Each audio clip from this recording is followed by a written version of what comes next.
Ketika Samiri mengembara ke seluruh dunia, dia sampai ke segitiga Bermuda, sebuah area lepas pantai Samudra Atlantika yang menghubungkan 3 titik.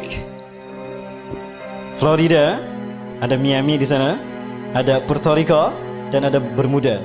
Segitiga ini adalah tempat di mana Ajazil membangun istananya dari kristal cahaya. Itulah kenapa siapapun yang lewat kena hilang. Sebetulnya tidak hilang, ada, cuma tertutup dengan kristal cahaya. Begitulah cara David Copperfield menghilangkan patung Liberty. Begitu pula cara David Blank menghilang. Dia tidak menghilang, tapi dia bersinergi, bersenyawa dengan jin, sehingga kristal cahaya menutup pandangan kita, sehingga dia tidak terlihat, nyaris tidak terlihat. Dan itu pula yang terjadi ketika Nabi Muhammad SAW menghilang di Madinah 8 jam, tiba-tiba muncul lagi di tengah-tengah sahabat, karena bersentuhan memasuki alam jin. Ketika kita masuk ke dimensi jin berada, maka kita tidak akan terlihat saat itu. Dan di sana berdiri singgasana iblis yang terbuat dari kristal cahaya.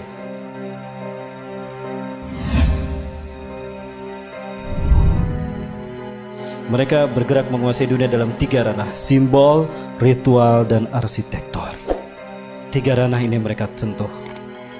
Kata kunci kita, api dan matahari.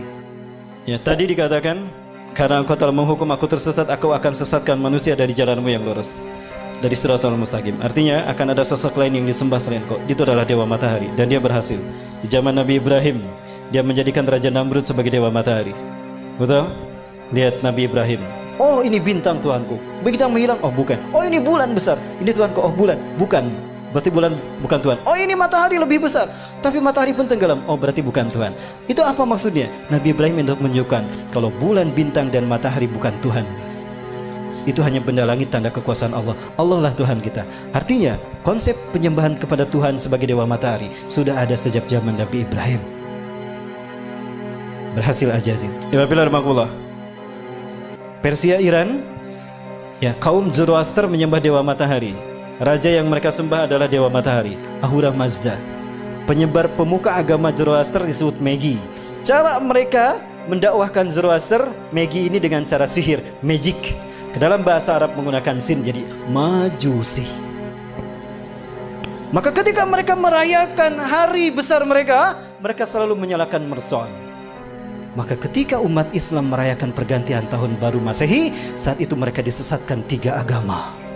Ingat, tahun Masehi dibuat oleh seorang biarawan Katolik, Dionysius Exiguus.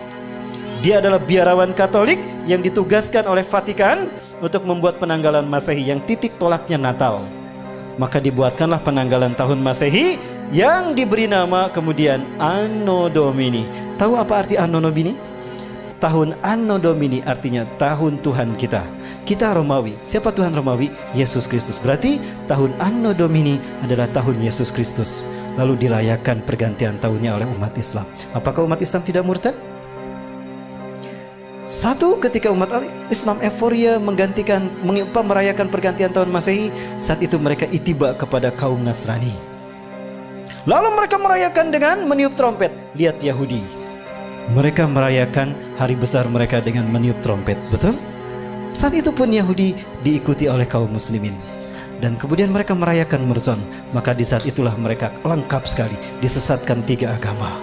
Nasrani, Yahudi tiup trompet, Nasrani menyambut tahun baru, Majusi merayakan menyalakan Merson. Ada yang ikutan syahadat lagi. Nah, baik, saya perjelas. Yunani, negara penyembah dewa matahari. Dan dewa matahari mereka namakan Helios.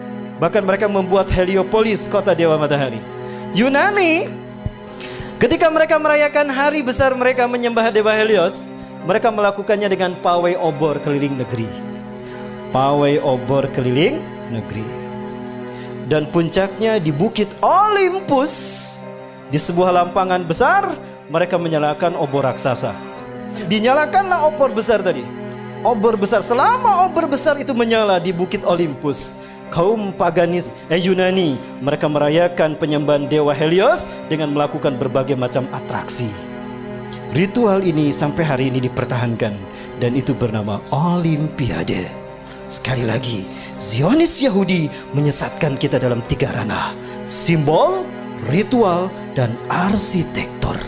Sudah terwujud? tingkat dunia Olimpiade, tingkat benua ASEAN Games, tingkat nasional PON, tingkat daerah Porda. Pilar Makulah.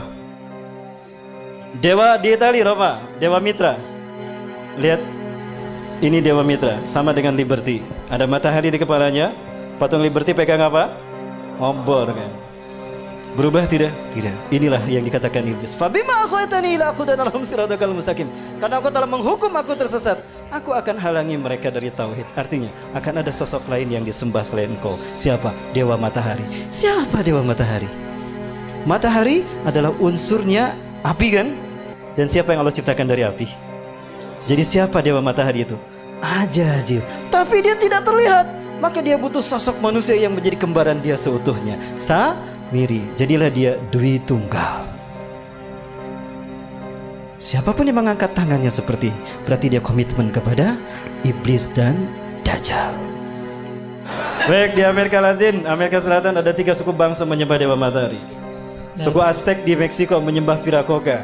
Suku Inca menyembah Dewa Inti di Brazil. Suku Maya menyembah Dewa Kukulcan di Amerika Latin. Ya. Dan di Mesir ada Horus, Dewa Matahari. Dan Horus selalu digambarkan dengan kepala burung. Kenapa? Ketika Tuhan turun ke bumi selalu menggunakan burung. Dan burung adalah simbol singgasana tinggi. Maka siapapun yang menjadikan burung sebagai simbolnya, maka dia merdeka, akan merdeka abadi.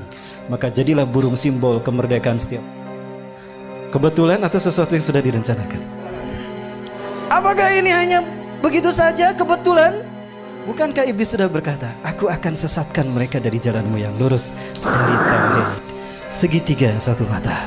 Ingat? Segitiga digunakan iblis karena dia melihat ke bawah. Dia berada di langit ingin berkuasa di dunia. Ajazil menghadap ke bawah. Samiri pun sama. Dia ingin berkuasa sebagaimana Tuhan di langit. Maka segitiganya menghadap ke atas. Keduanya bertemu di segitiga Bermuda. Pertemuan mereka simbolnya seperti apa? Ini simbol mereka. Betul? Dari sinilah filosofi pertemuan iblis dan Dajjal, yang kalau disimbolkan dengan tangan seperti ini. Dan ini angka 11. Dan kembar. Itulah WTC 911. Menggeser nama keberadaan Tuhan. Kecelakaan, kecelakaan. Call 911, call 911. Tuhannya hilang. Musibah, musibah. Call 911. 911 yang disebut Tuhannya hilang. Keberadaan Tuhan digeser. Yang pertama disebut manusia ketika terjadi musibah kecelakaan. 911. 9 tambah 11 berapa? 11. 9 tambah 1 10. 10 tambah 1 11. Itu simbol pertemuan iblis dan Dajjal yang mengaku maha tinggi. Dan itulah WTC. Dan WTC dihancurkan di titik balik pertama di milenium ketiga. Milenium ketiga itulah yang disebut dengan Y2K. Kepada dunia, dunia latah, bahkan negara Arab termasuk Indonesia, kami siap menyambut Y2K, betul? Di tahun 2000 tuh, we are ready to visit Y2 km. Padahal Y2K syarat berbau muatan ideologis. Y2K bagi orang Kristen adalah singkatan dari Year of the Jesus Kingdom. Dan Y2K bagi Yahudi adalah Year of the Jewish Kingdom. Artinya 1000 tahun terakhir sebelum hari kiamat, itu adalah tahun bagi berdirinya singgasana Tuhan di muka bumi. Cirinya apabila sapi berwarna merah sudah lahir. Sudah lahir belum? Berarti Tuhan yang mereka tunggu-tunggu akan tiba. Allahu Akbar.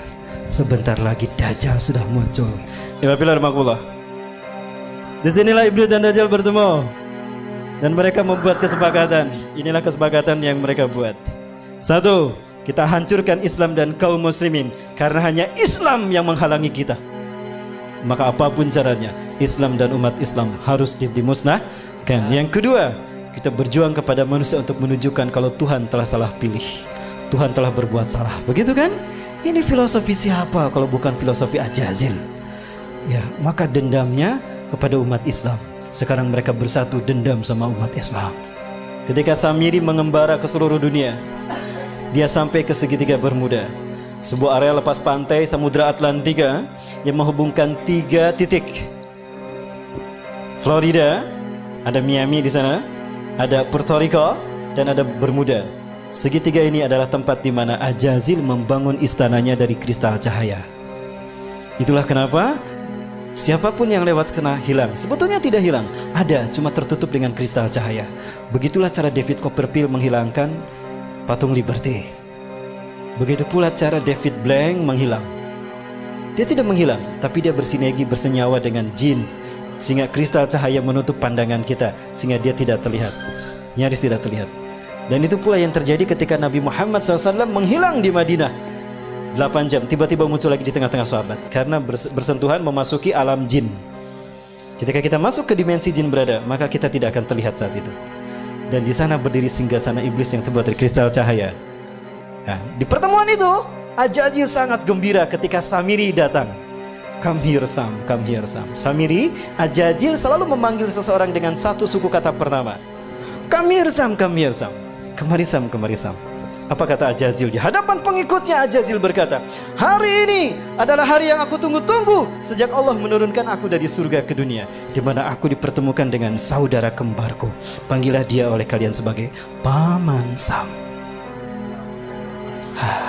Nyambung tidak? Nyambung dengan Amerika. Inilah jawaban kenapa Amerika menjadi negara superpower. Kenapa dia intervensi urusan negara orang lain. Dan kenapa dunia seolah takut tidak mau menghukum Amerika dan Israel? Karena Amerika adalah negara bentukan Dajjal. Saya yakin demi Allah.